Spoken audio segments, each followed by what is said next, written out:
શ્રી સદગુરુનાથ મહારાજ કી જય. ગુરુ મહારાજની કૃપાથી આપણે સ્થાપિત કરેલી સંસ્થા શ્રી કેશવ કાયાકલ્પ કેન્દ્ર પ્રથમ દિવસે મેં કહ્યું હતું કે એની સ્થાપના દિવસ એ 9 તારીખ જ ગણાશે. આપણે 9 તારીખથી આ શિબિરની શરૂઆત કરી અને આજે શિબિરનો ચોથો દિવસ. તમે બધા અનેક ભાવથી અહીંયા આવેલા છો. જે આપણે સૌ જાણીએ છીએ સ્વાસ્થ્ય લાભ પણ જરૂરી છે, બધાની આસ્થા પણ છે. એક સારા વાતાવરણમાં આપણે શ્વાસ લઈએ એ પણ આપણા સૌને ગમે છે. એ બધા હેતુઓ લઈને પણ આપણે આપણી એક જગ્યાની મર્યાદાને લઈને આપણે બહુ જાહેરાત નથી કરી. આપણી પાસે બહુ સમય પણ નહોતો. આજે આ 7 દિવસની આપણી શિબિરનો ચોથો દિવસ હતો. પેલા દિવસે આપણે રાજેશભાઈને ખૂબ સાંભળ્યા, આપણે ખૂબ સમજ્યા. બીજા દિવસે આપણે જામનગરથી સોઢા સાહેબ આવ્યા. એમને આપણે લગભગ 1.5 દિવસ સુધી આ વિષય ઉપર સમજ્યા. ગઈકાલે સોઢા સાહેબ અને નિખિલભાઈની જે પ્રાણ ઉપરની જે પ્રક્રિયાઓ હતી એ તમે બધાએ ખૂબ જિજ્ઞાસાથી સમજવાનો પ્રયત્ન કર્યો. અને આજે શિબિરનો ચોથો દિવસ અને આ નિર્ણય એ બધો રાજેશભાઈ નિર્ણય કરે છે કે આ દિવસે કોણ આવશે. એમની આખી ટીમ છે. અને આજે ચોથો દિવસ અમદાવાદથી બેન ઝરણાબેન આજે ચોથા દિવસ. આજે આખો દિવસ તમે બધા સમજી શકો એવી ભાષામાં, એવા શબ્દોમાં એમણે આખો દિવસ આપણને સુંદર માહિતીઓ આપી. મોરબી શહેરમાં આપણે જાણીએ છીએ કે બહુ જ બહારનું પ્રદૂષણ છે. ફેક્ટરીઓને લઈને બહારનું પ્રદૂષણ ખૂબ છે. પણ જો અંદરનું પ્રદૂષણ નહીં હોય તો બહારનું પ્રદૂષણ આપણને જરાય અસર નહીં કરે. આપણે બહારના પ્રદૂષણમાં તો કંઈ કરી શકીએ એમ નથી. અત્યારે થોડું ઓછું છે, ફેક્ટરીઓ ઘણી બધી બંધ છે. પણ મોરબી શહેર એ ફેક્ટરીઓથી ધમધમતું રહે એ પણ આપણા માટે બહુ જરૂરી છે. કારણ કે 5 લાખથી વધુ બહારના લોકોને રોજી મોરબીની ફેક્ટરીઓ પૂરી પાડે છે. તો માત્ર પ્રદૂષણ નથી, પરમાર્થ પણ છે. ઘણા બધા પરિવારોને જીવિકા મળે છે, રોટી મળે છે, આશરો મળે છે. બહારની ઘણી બધી એવી સંસ્થાઓ હશે, કદાચ મોરબી શહેરનો કોઈ દિવસ જ એવો નહીં હોય બહારની સંસ્થાઓ વાળા મોરબીની ફેક્ટરીઓમાં પોતાના કોઈ કાર્યને લઈને આવતી ના હોય. અને લગભગ 1 થી 2 દિવસ બધી ફેક્ટરીઓમાં ફરી લે તો લગભગ બધાનો ટાર્ગેટ પૂરો થઈ જાય. એવી ઉદારતા પણ આપણા શહેરને ભગવાને આપી છે, આપણા ઉદ્યોગપતિઓને આપી છે. જેટલા મોટા હાથે મોરબી કમાય છે એટલા જ મોટા હાથે મોરબી ધર્મ પણ કરે છે, વાપરે છે, પરોપકાર કરે છે. પણ છતાં એના વિષય છે પ્રદૂષણ એ તો છે. હવે આ વાત શરીરને તો લાગુ પડે છે, પણ બધી જ રીતે આ વાત લાગુ પડે છે. જમાનો ગમે તેટલો ખરાબ હોય સમાજનું સંસારનું વાતાવરણ ગમે તેટલું ખરાબ હોય પણ આપણા પોતાના સંસ્કારોમાં પ્રદૂષણ ન હોય તો પણ જમાનો આપણા પરિવારને બગાડી ન જાય.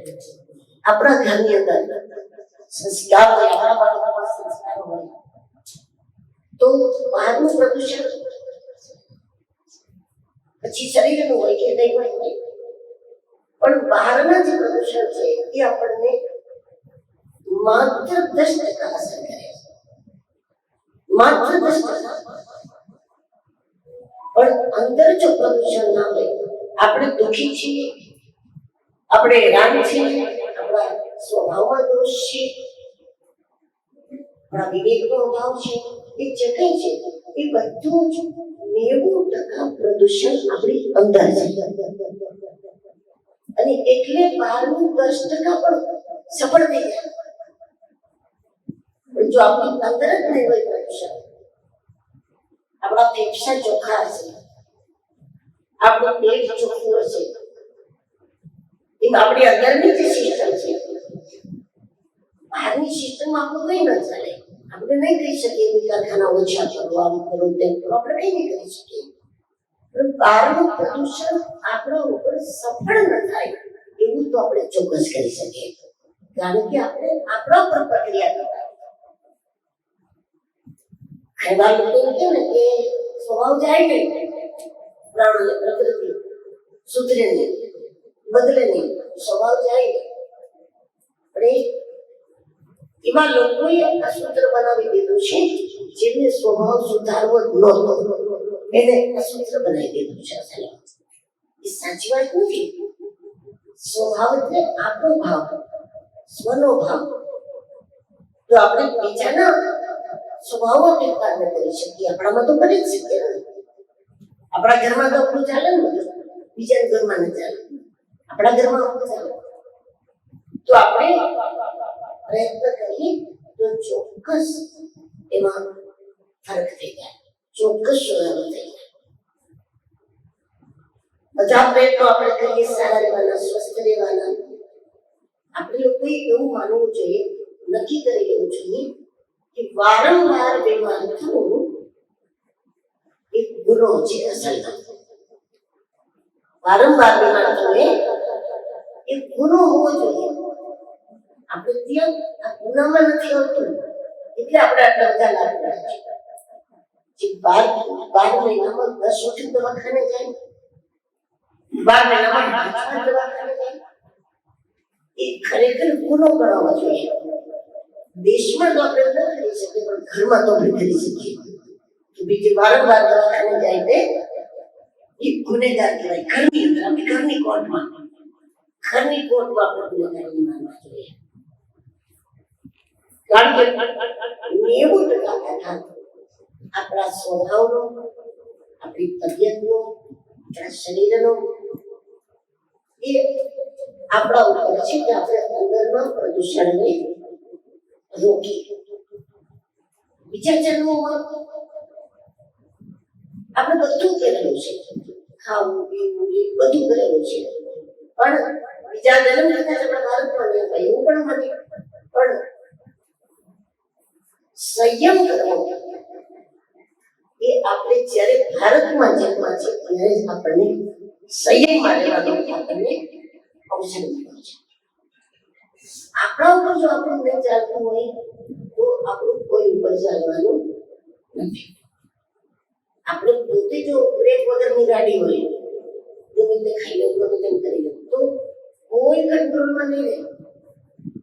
જે પણ લોકો ફરિયાદ કરે છે કે કોઈ મારું માનતા નથી, મારું કોઈ માનતા નથી, એ બધા જ આમાં આવી રહ્યા છે. મારું કોઈ માનતા નથી એવું જેટલા લોકો કહે છે, હકીકતમાં એ પોતે પોતાનું માનતા નથી, એટલે કોઈ તમારું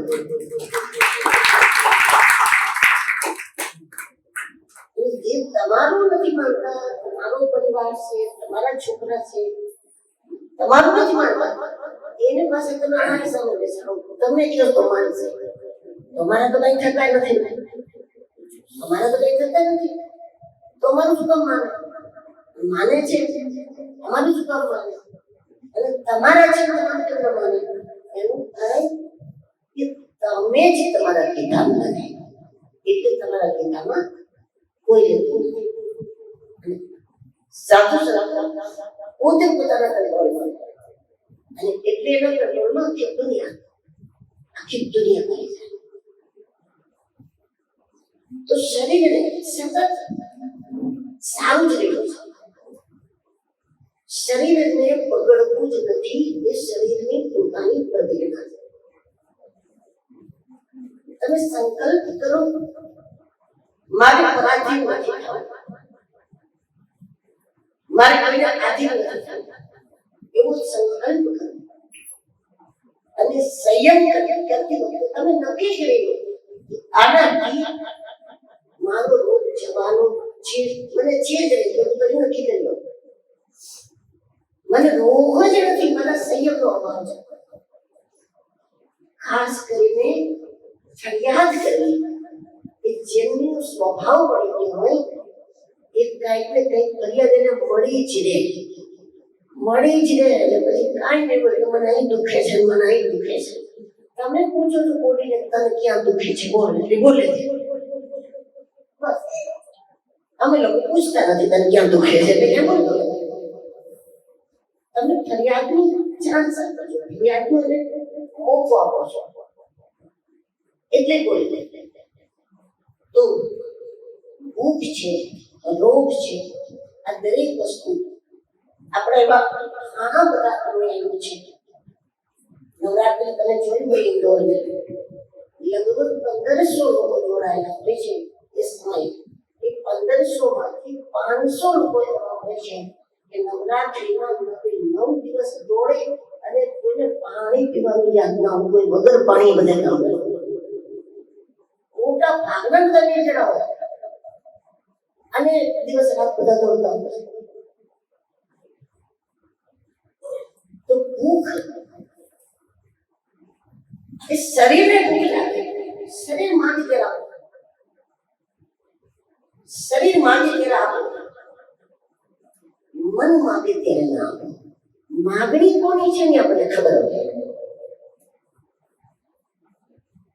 આ સમયે આ ચીજ કોણ માંગે છે?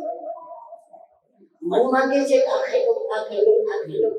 મન માંગે છે પહેલા તો બહુરંગી બટો અને એક રંગી થવાનો પ્રયત્ન. એક રંગી એટલે એક રંગના કપડા પહેરી નથી આવવાનું કહેવાય, પણ બહુરંગી મટીને એક રંગી બનવું એટલે કે એક જ ફળ ઉપર વધારે ધ્યાન આપવું. એક દિવસ માત્ર કેળા જ ખાવા છે, અથવા 2 દિવસ, 3 દિવસ એક રંગી બનો. અને એમ કરતા શરીર પોતે સપોર્ટ કરે છે, કારણ કે શરીરને બગડવું નથી. શરીર જેવું આપણું બીજું મિત્ર છે આપણો સંત. શરીર આપણો મિત્ર છે, બીજો મિત્ર સંત છે. સંત આપણો શ્રેષ્ઠ મિત્ર છે, પણ ત્રીજો આત્મા એ આપણો પરમ મિત્ર છે. અને આત્મલક્ષી જીવન જીવવા માટે જાય એટલે બધી જ વસ્તુને હટવું જ પડે, બધી વસ્તુને હટવી જ જવું પડે. આત્મલક્ષી જીવન, મનલક્ષી નહીં અને શરીરલક્ષી પણ નહીં, પણ જો આત્મલક્ષી જીવન બનાવી. એટલા બધા લોકો એવા છે એને સંકલ્પ કરી લીધો હોય કે હવે મારે આ કામ માટે જીવવું છે, બધી મુશ્કેલી કઈ વસ્તુ કામ કરે? સંકલ્પની શક્તિ કામ કરે. તમને સતત સંયમ માટે શીખવાડવામાં આવે છે, પણ સંયમનો પાયો ક્યાં છે? સંયમ આવી જાય તો બધું આવી ગયું, પણ સંયમનો પાયો ક્યાં છે? સંયમનો પાયો સંકલ્પ છે. સંકલ્પના પાયા સંયમ કરો એટલે તમે તો બીમાર નહીં રહો, પણ તમારી ઓરામાં આવી જશે એ પણ બીમાર નહીં, તમારા હવામાનમાં આવી જશે, તમારા વાતાવરણમાં આવી જશે એ પણ બીમાર નહીં. હું બીમાર નથી. બીમાર લોકો પણ એક વાર પાછો કર્યો કે તમે પોતે બીમાર નથી. હું બીમાર નથી એમ નક્કી કરીને પછી સંયમ કરો.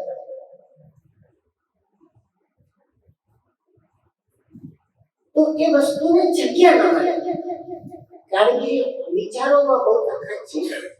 વિચારો અને આમ હશે અને આમ હશે અને આમ હશે. તમે 10 રોગના વિચારો કરશો તો 10 માંથી 1 નું રજીસ્ટ્રેશન થઈ જશે તમારી. કારણ કે તમે આવાહન કરો, તમે રોગનું આવાહન કરો.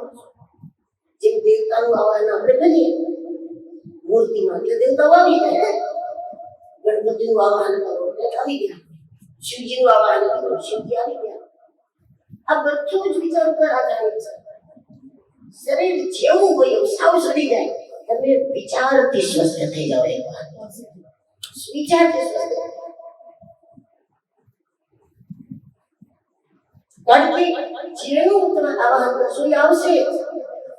જે લોકો સતત બહારગામ જાય ને પછી તમે એવું વિચારતા ચોરી નહીં થઈ જાય ને, મારી બેગનું ચોરી નહીં થાય ને, એની બેગ ચોરાઈ તમે જોઈ લો.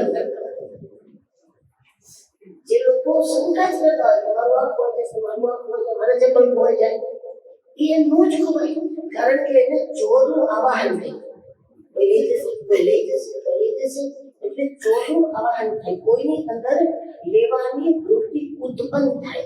આ મનોવિજ્ઞાન, કોઈની અંદર લઈ લેવાની વૃત્તિ ઉત્પન્ન થાય આપણા વિચારોથી.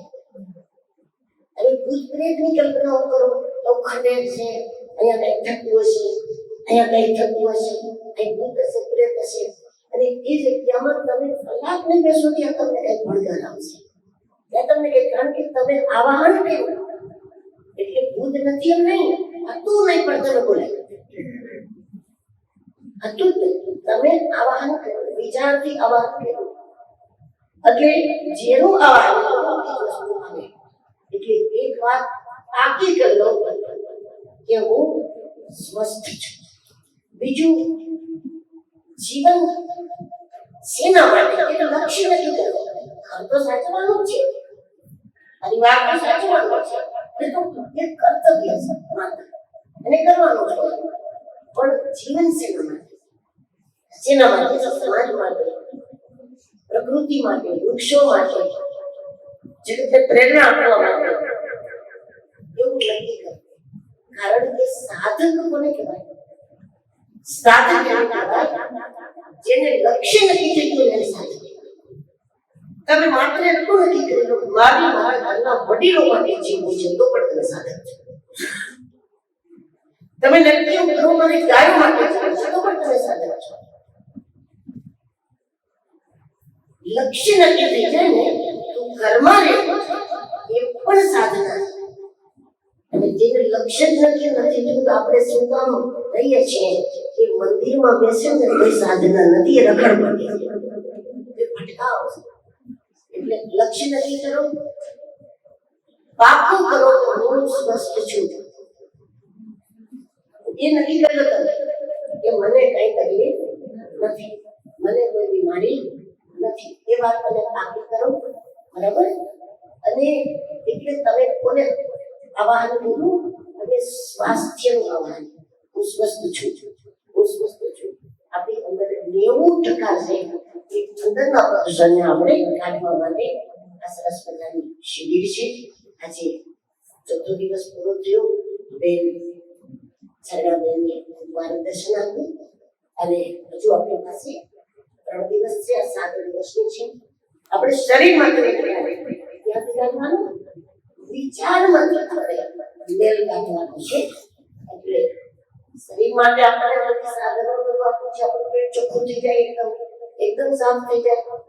પણ આપણે ધીરે ધીરે વિચાર કરીશું તો એટલી બધી સકારાત્મકતા તમારી અંદર આવશે કે આપણી બાજુમાં કોઈ બેસશે ને એ એમ કે છે કે આ બેનની બાજુ બેઠા તમે સારી થઈ ગઈ.